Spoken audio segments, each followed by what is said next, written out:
नहीं चलाएगा। क्यूबाइब तक यह खबर पहुंचा दीजिए। क्यूबाइब वाले बड़े दिलेर हैं और डरने वाले नहीं हैं। क्यूबाइब वाले जनता को यह बता देंगे और उससे उनके कान खड़े हो जाएंगे और शायद तब मेरी जान बच जाएगी। बहुत अच्छी बात है, हम तक यह सूचना आई, हम अब दुनिया के सामने रख रहे हैं। लेकिन जिन्होंने मुझे मैसेज दिया वो पुलिस के साथ मिलकर के बड़े दिनों से कई सारे मुद्दों पर काम कर रहे हैं।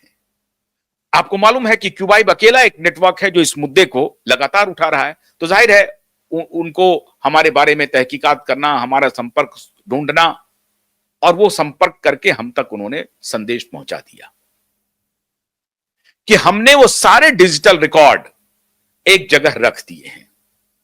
अब मैंने उनसे पूछा संदेश वाहक से कि ये बताओ, जो सब बात हम कह रहे हैं वो पूरी तरह से सच है ना?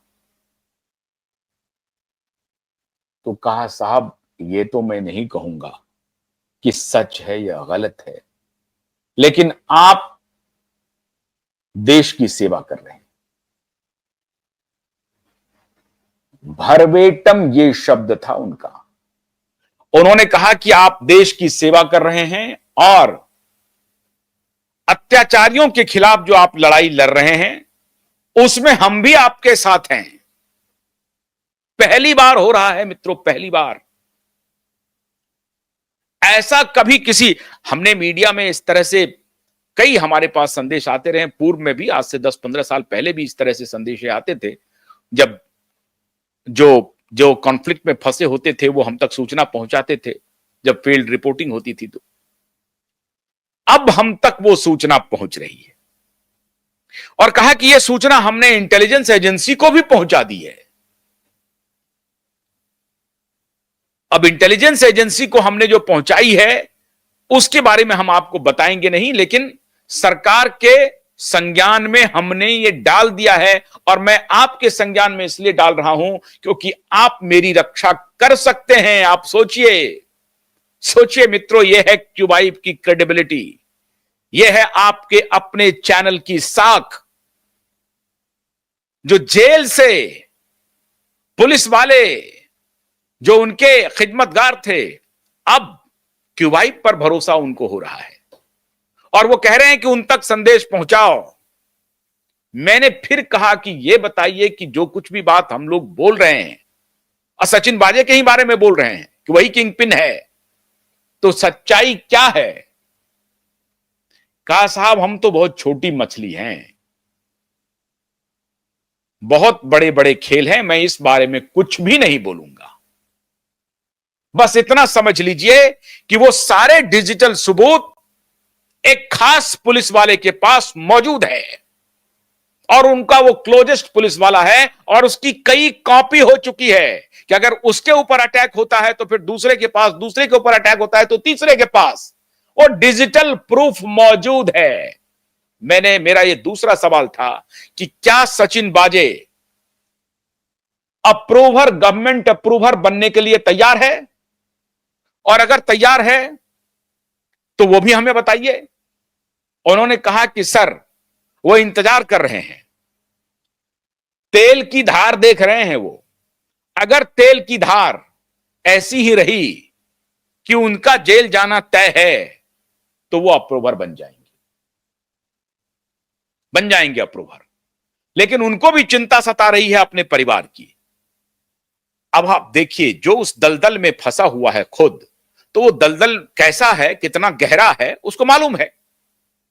वो तो फ्रंटमैन थे तो उनको तो मालूम है कि ये लोग कितने गंदे लोग हैं, इनमें कोई दया क्षमा कुछ भी नहीं है। ये अपनी कुर्सी के लिए, अपने लाभ के लिए, अपनी अय्यासी के लिए किसी भी सीमा तक जा सकते हैं। तो उस व्यक्ति ने मुझे कहा कि असल में उनको अपने परिवार की चिंता हो रही है। उनको यह लग रहा है कि हमें तो ये कर ही देंगे, हमारे परिवार पर भी इनका अटैक हो सकता है। तो ये हमने कहा कि ये संदेशा वो हम तक क्यों पहुंचाना चाहते हैं, बात क्या है? तो कहा कि साहब बात यह है कि उनको अब इस बात का इल्म हो गया है कि आप लोग जो लड़ाई लड़ रहे हो वो कानून मतलब कोर्ट ऑफ लॉ में है और वहां से कोई बचने के आसार नहीं है, लंबा जितना खींच जाए।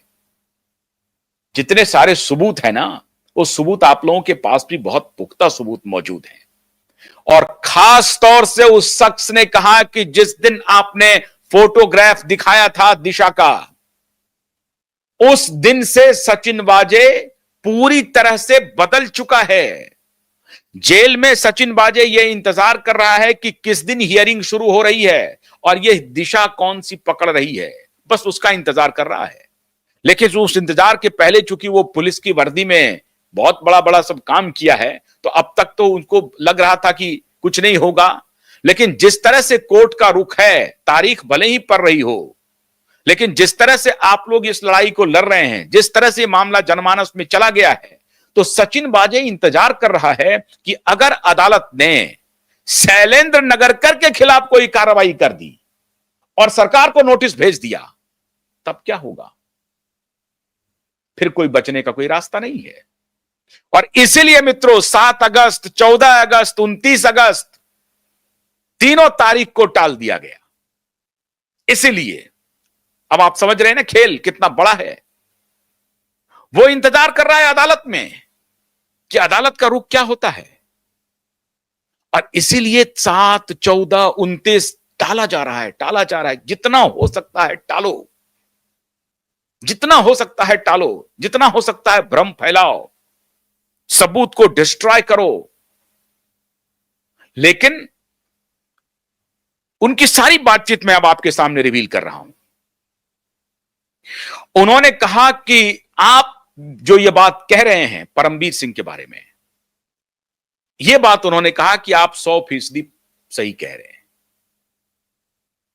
Parambir Singh is the real king pin. और बोला कि यह बात देवेंद्र फडणवीस जी को मालूम है, उनको मालूम है, पूरी तरह से मालूम है परमबीर सिंह के बारे में। तो साहब सचिन वाजे तो वो है ही, वो तो क्रिमिनल है, वो तो डिक्लेयर्ड है, उसने किया है, उसको तो सब मालूम है ही। लेकिन साहब खाली सचिन वाजे को सजा मिल जाए ऐसा मत करिए। सजा अगर मिले तो सचिन वाजे के साथ साथ पूरे कुनबे को सजा मिले। यह दरखास्त वो हमसे कर रहे थे कि कुछ ऐसी व्यवस्था कीजिए साहब कि अगर सजा मिले तो पूरे कुनबे को मिले, केवल सचिन वाजे को सजा ना मिले। वो तो फंस चुका है। और इन लोगों की प्लानिंग यही होती है कि किसी एक को बलि चढ़ा दो और बाकी को बचा लो। और ये जो कुकृत्य में शामिल होने वाले लोग होते हैं, उनको मालूम होता है कि हमारी बलि चढ़ भी सकती है, तो जब तक वो बचते रहते हैं। और जब उनको लगता है कि हम अब क्रॉस बॉर्डर पे आ गए हैं, बिल्कुल साफ आखिरी मुहाने पर खड़े हैं, अब यहां से कहीं इधर जाएंगे तो कुआं, उधर जाएंगे तो खाई है, तब उनकी परेशानी बढ़ जाती है।